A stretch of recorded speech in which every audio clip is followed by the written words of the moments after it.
Hello everyone and welcome back to eazyPetition.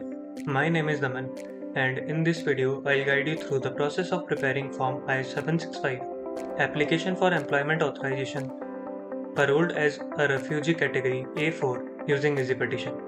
We'll walk through each section of application step by step, covering the information you will need to provide, the required supporting documents, eligibility requirements, and common mistakes to avoid. Before we begin, make sure you have the following documents ready: your passport, your visa, your Form I-94 arrival departure record, your travel history, your Form I-797 notice of action if applicable, your previous EAD if applying for a renewal or replacement, your marriage certificate or birth certificate if applicable, your educational documents, and any other supporting documents required by USCIS. Having these documents ready before you start will make the application process much smoother and help you complete the filing without unnecessary delays. Let's get started. Before we start, we first have to log into eazypetition.com. If you have not created an account on eazypetition.com yet, we have a dedicated video for that. I'll put that video link in the description, you can check it out there. After logging in, it will redirect you to the petitioner dashboard. Here, you can see all the petitions that you have created. You can click on New Petition to create a new petition.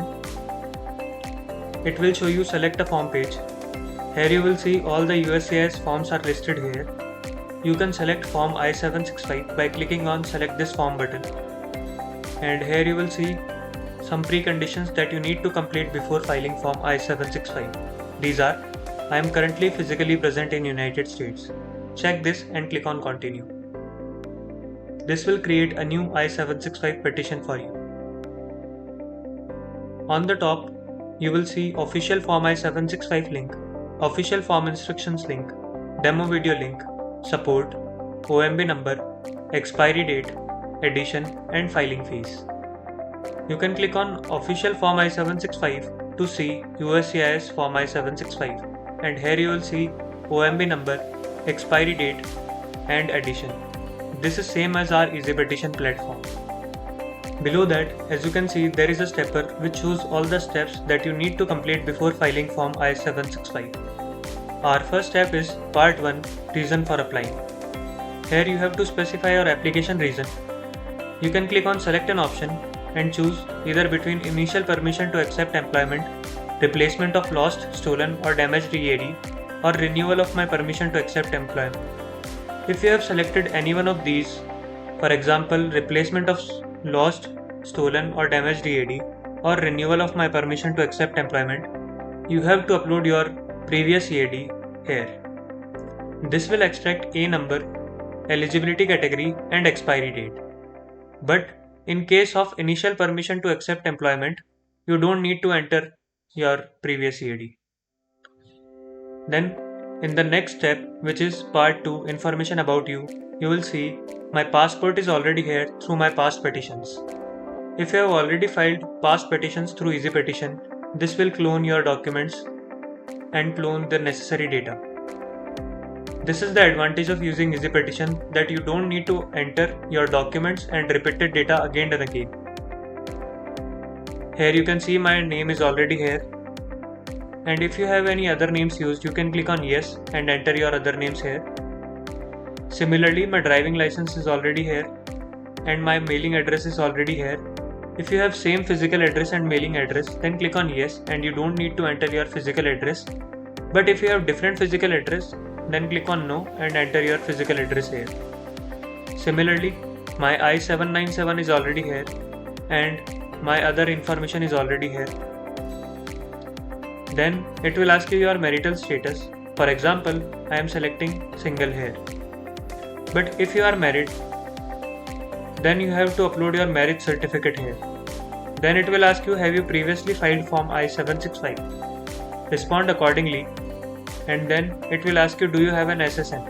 If you have an SSN, click on Yes and you can enter your SSN here.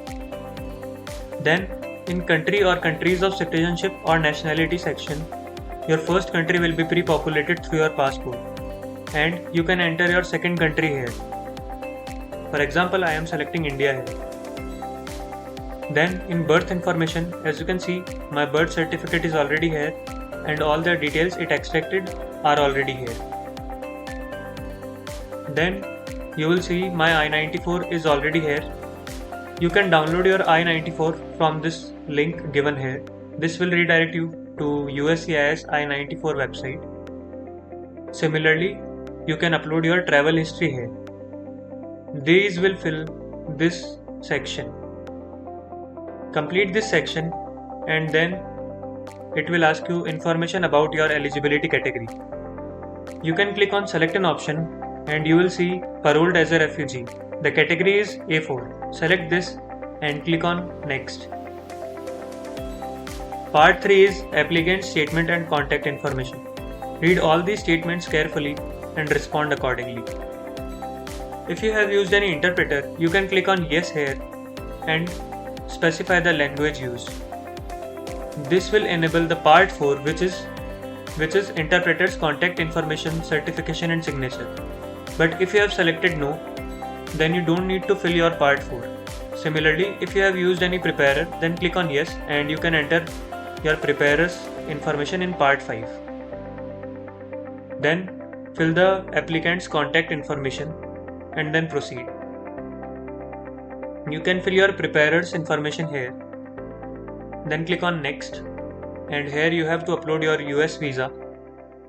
Then click on next and here you have to specify your highest level of education. For example, I am selecting master's degree. Then click on next and here you will see you have to upload your master's certificate, your bachelor's certificate and your high school certificate. Then here you have to upload your cover letter. If you want to draft your cover letter with AI, eazyPetition allows you to draft your cover letter with AI. Just click on yes and type a prompt for your cover letter. Then click on generate draft and then click on next. Here you have to specify your USCIS payment method. For example, I am selecting credit card. Then click on attach G1450 and create a new form. Then click on next and here you will see if you want to attach G1145 for e-notification, you can click on yes and attach G1145. Create a new form. Then click on next. And if you have any other supporting documents that you need to send to USCIS, you can upload it here. In case of multiple other supporting documents, you can click on add and add multiple other supporting documents. Then click on next and here is a document review step. You can see all the documents that you have uploaded and all the fields that you have filled are here. After reviewing, click on mark as done.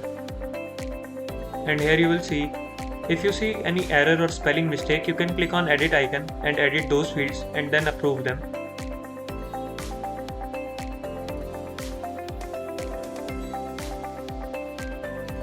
Click on mark as done after reviewing. Below that, you will see a review progress bar. This tracks your review progress. Complete this to 100% and then click on next. And here you will see a step for G1450 and all the details I entered in I-765 are cloned here.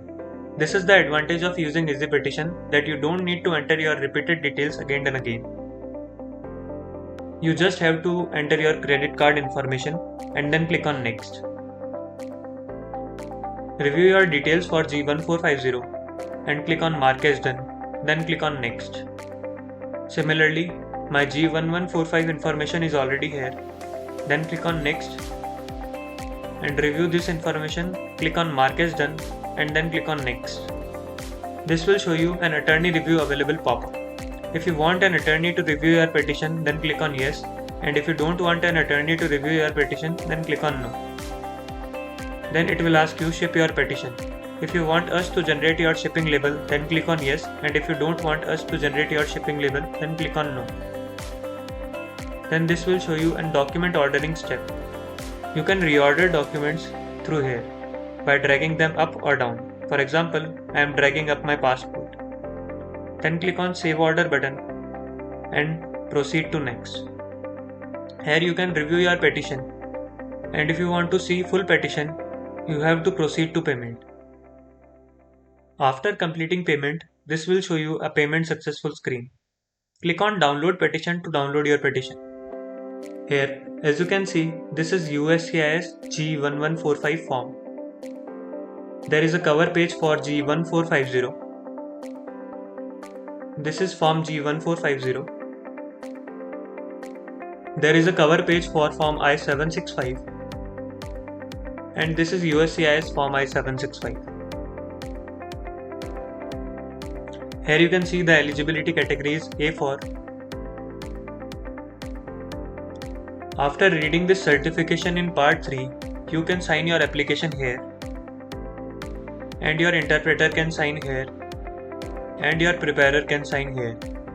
So that's it for today's video. If you have liked this video, drop a like, and if you have any doubts regarding form I-765, you can drop a comment. Thank you.